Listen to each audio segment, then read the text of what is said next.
know just exactly what the manuscript represented. Was it really the ultimate text for Huck Finn?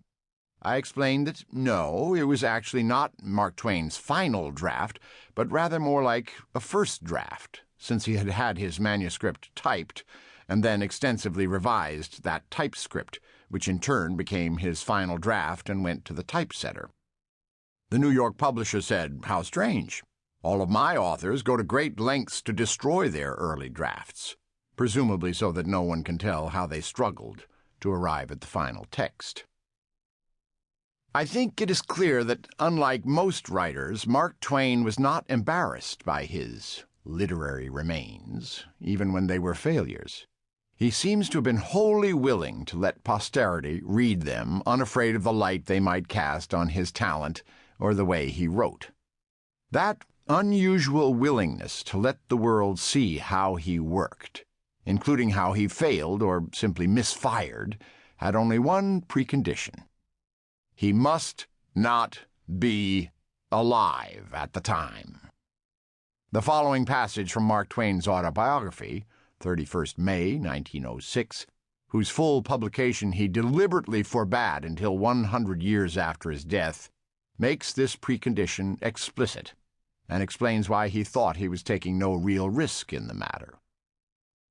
I can speak more frankly from the grave than most historians would be able to do, for the reason that whereas they would not be able to feel dead, howsoever hard they might try, I myself am able to do that.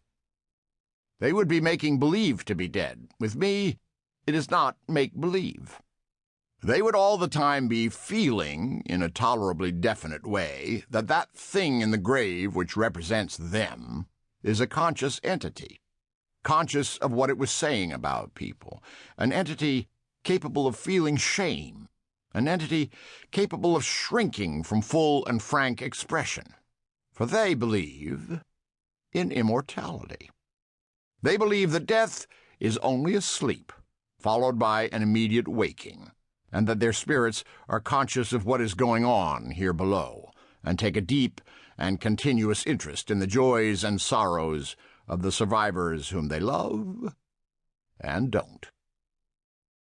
But I have long ago lost my belief in immortality, also my interest in it.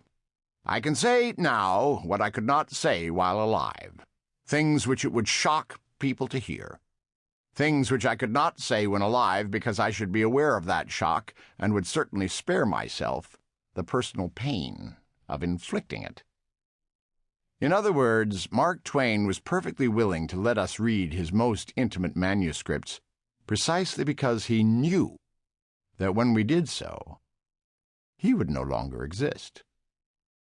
Yet whatever intentions Mark Twain had for his manuscripts, as long as his official biographer, Albert Bigelow Paine, had charge of them from 1910 to 1937, he and the author's only surviving daughter, Clara, had sole access to them and absolute discretion over their publication. Paine, in fact, thought most of the literary manuscripts ought not to be published at all, although he eventually did publish small, heavily edited selections of letters, notebooks, the autobiography, a bastardized form of The Mysterious Stranger, and 2 or 3 dozen manuscript sketches. Of course, Paine implied that he was carrying out the author's intentions. Mark Twain himself had quite definite ideas as to the disposition of his literary effects, and he left instructions accordingly. Instructions that thus far, that is, 1935, have been carried out. But no one except Paine has ever seen even a copy of those instructions, and there are good reasons to doubt that Mark Twain took so protective a view of what he had consistently saved from destruction.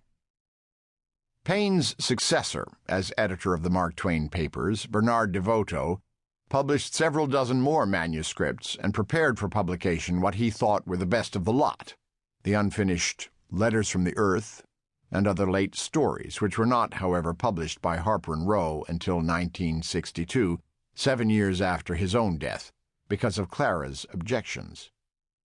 DeVoto was quite clear that he would publish only the very best of what he found in the papers, lest the inferior material